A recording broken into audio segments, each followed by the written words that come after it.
بسم اللہ الرحمن الرحیم، السلام علیکم ورحمۃ اللہ۔ یہ بات تو طے ہو چکی ہے کہ جنرل عاصم اب وردی کے اندر، یونیفارم کے اندر صدر بننے کے لیے تیار ہے، اور یہ پیغام بھی پہنچا دیا گیا، یہ میسج آ گیا اسٹیبلشمنٹ کی جانب سے۔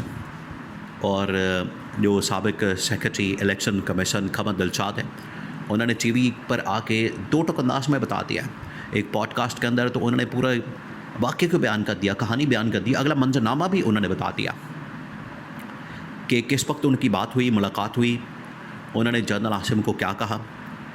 جنرل عاصم کی جانب سے جو رسپانس ہے وہ ظاہری بات ہے، ان کی جانب سے رسپانس پازیٹیو آیا، ان کی جانب سے گو ہیڈ ہے، گرین سگنل ہے۔ اس گرین سگنل کے بعد، اس گو ہیڈ کے بعد ہی کھمد دلشاد نے یہ کام کیا، اور کھمد دلشاد نے آ کے جو سارا منظرنامہ کھول کے سامنے رکھ دیا۔ منظرنامہ کیا بننے جا رہا ہے؟ دیکھیں، اس وقت اسٹیبلشمنٹ کا جو پلان ہے، اسٹیبلشمنٹ کا جو منصوبہ ہے، وہ تو پتھر پر لکیر ہے، وہ تو ہو کے رہے گا۔ اس میں تو کسی قسم کی رکاوٹ نہیں آنی، اس میں تو کسی قسم کا مسئلہ نہیں آنا۔ انہوں نے جو ایک فیصلہ کر لیا، ایک بات طے کر لی ہے، وہ تو ہو کے رہے گی۔ لیکن دوسری جانب پیپلز پارٹی اور آصف زرداری، بلاول وقتی طور پر یہ رجسٹ کر رہے ہیں۔ بالکل اسی طریقے سے آگے جب نون لیگ کی باری، دیکھیں آپ نے یہ بات ذہن میں رکھنی ہے، آپ ذرا امیجن کریں صورتحال کو۔ جو یہ نون لیگ اور پیپلز پارٹی کا اتحاد، ایک تو یہ فارغ ہو گیا، نمبر 2 انہوں نے جو عوام کے سپورٹ کے بغیر، عوام کی حمایت کے بغیر، عوام کے مینڈیٹ کے بغیر، مینڈیٹ کے اوپر چوری کر کے، ڈاکہ مار کے انہوں نے جو یہ گورنمنٹ بنائی، وہ گورنمنٹ بھی فارغ ہونے والی ہے۔ اور ابھی جو ان کا حشر ہوگا، ابھی جو ان کے ساتھ ہوگا، وہ آپ اندازہ بھی نہیں کر سکتے، آپ سوچ بھی نہیں سکتے کہ ان کے ساتھ ہونے کیا والی ہے۔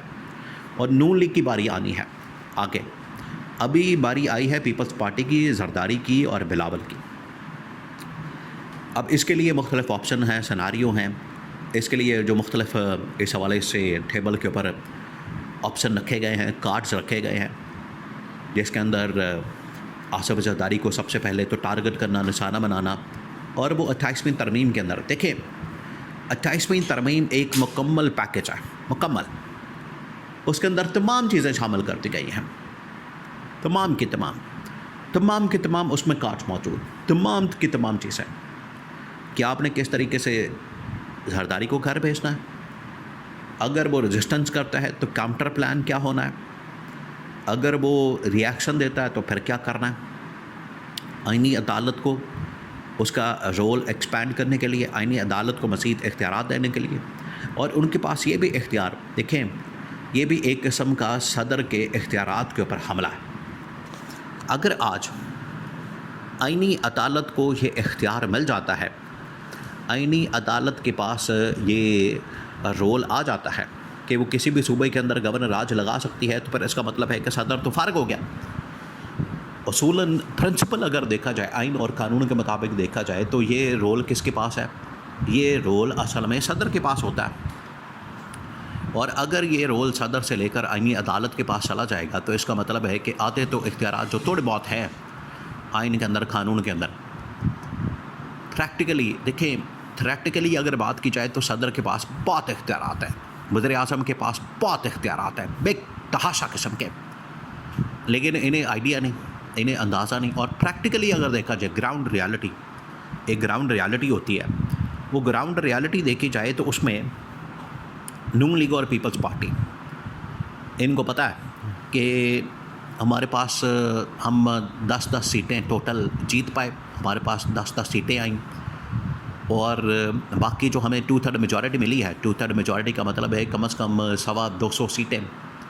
اب جو 250 سیٹیں ملی ہیں، ان کو پتہ ہے کہ یہ ہمیں اسٹیبلشمنٹ کی وجہ سے ملی ہیں، تو اب اگر ہم اسٹیبلشمنٹ کے ہی خلاف ہو جاتے ہیں، اسٹیبلشمنٹ کو ہی رجسٹ کرتے ہیں، تو پھر کیا ہو؟ الٹیمیٹلی ان کو گھر بھیج دیا جائے گا۔ یہ اب اس پوزیشن میں نہیں ہے، ایک چوری کے مینڈیٹ کے ساتھ، ڈاکے والے مینڈیٹ کے ساتھ، ٹوٹل ان کی 10 سیٹیں ہیں، اور یہ آنکھیں دکھائیں یا یہ اس حوالے سے رجسٹ کریں، اور یہ جو اسٹیبلشمنٹ کا پلان ہے اس کو کاؤنٹر کریں، ان کے اندر یہ طاقت نہیں۔ تو اسی وجہ سے کیونکہ اسٹیبلشمنٹ کو پتہ ہے کہ تھوڑی بہت ریزسٹنس آئے گی، اس کا توڑ نکالنے کے لیے، حل نکالنے کے لیے ترمیم کے اندر، آئینی پیکج کے اندر، آئینی ترمیم کے اندر جو کہ 28ویں ترمیم ہے، اس کا جو ڈرافٹ ہے اس کے اندر تمام آپشن موجود ہیں. اس میں آصف علی زرداری کا استثناء ختم کرنا اور اسی آئینی عدالت کے ذریعے سے اسے بلا لینا. آئینی عدالت کے اندر بلا لینا اس کا مطلب یہ ہے کہ آپ نے زرداری کو کھڑے کھڑے فارغ کر دیا، اور سزا بھی ہوتی ہے کتنی؟ ٹل رائزنگ آف دا کورٹ. بالکل اسی طریقے سے جب یوسف رضا گیلانی کو فارغ کیا گیا، ڈسکوالیفائی کیا گیا، ان کو سزا دی گئی ٹل رائزنگ آف دا کورٹ، کہ جب تک عدالت لگی ہے اس وقت تک آپ سزا کے طور پر کٹہرے میں کھڑے رہیں. جب عدالت ختم ہو جائے، ججز اٹھ کے چلے جائیں، آپ بھی گھر چلے جائیں، تو سزا کا ٹینیور بھی ختم.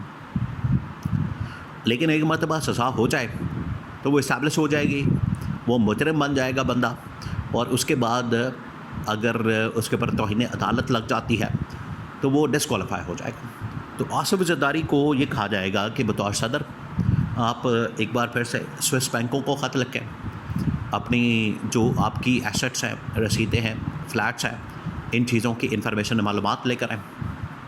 اگر یہ لے کر نہیں آتے، اگر ان کے پاس یہ انفارمیشن نہیں ہوتی، تو ان کو ٹل رائزنگ آف دا کورٹ توہین عدالت کے سلسلے میں فارغ کر دیا جائے گا. تو آئینی عدالت کے پاس یہ بھی اختیار ہے. بلاول کا مسئلہ یہ ہے کہ بلاول کے پاس اس وقت پاکستان پیپلز پارٹی اور پاکستان پیپلز پارٹی پارلیمنٹیرین دو جماعتیں ہیں. پیپلز پارٹی اس وقت آئینی طور پر دو جماعتوں کے ساتھ چل رہی ہے، اور جس پلیٹ فارم کے اوپر ان کے وہ موجود ہے MNA MPA، اور الیکشن کمیشن آف پاکستان کے اندر جو ان کی رجسٹریشن ہے وہ ہے پاکستان پیپلز پارٹی پارلیمنٹیرین. تو بلاول کے پاس یہ دو پوزیشن، اس کا مطلب ہے کہ Bilawal disqualify. At a time آپ دو پوزیشن نہیں رکھ سکتے. اور ادھر سندھ کے اندر گورنر راج لگانے کی بات ہو رہی، وہ بھی آئینی عدالت کے تھرو، اور 2 سال تک آپ فارغ. اور یہ پھر کیونکہ جب کیسز کھلیں گے، جیلوں کے اندر جانا، جیل کاٹنا، یہ ان کے اختیار کے اندر نہیں، یہ ان کے بس کے اندر نہیں، یہ ان کے اندر اتنی ہمت نہیں، جرأت نہیں عمران خان کی طرح پابند سلاسل ہونا. یہ لندن بھاگ جائیں گے یا پھر دبئی بھاگ جائیں گے، جہاں پر ان کی رہائشیں ہیں، جہاں پر ان کے گھر ہیں، پراپرٹیاں ہیں، بینک بیلنس ہیں، ان کے بزنس ہیں، کاروبار ہیں، یہ وہاں چلے جائیں گے. تو زرداری اور آصف جو اس وقت بلاول ہیں، اس وقت ریٹار پر ہیں، اور ان کے خلاف جو پورا کیس ہے تیار کر لیا، شکنجہ کس لیا گیا، اسٹیبلشمنٹ نے کہہ دیا. اور اس وقت انہوں نے یونیفارم کے اندر آنا ہے. سب سے پہلے جنرل عاصم نے ایمان صدر میں یونیفارم کے اندر آنے کے بعد جو اگلا ایکشن لاعمل ہوگا وہ یہ ہوگا کہ پیپلز پارٹی کو سن سے آؤٹ کیا جائے، اور اس کے بعد پھر اگلا نمبر آئے گا شہباز شریف کا.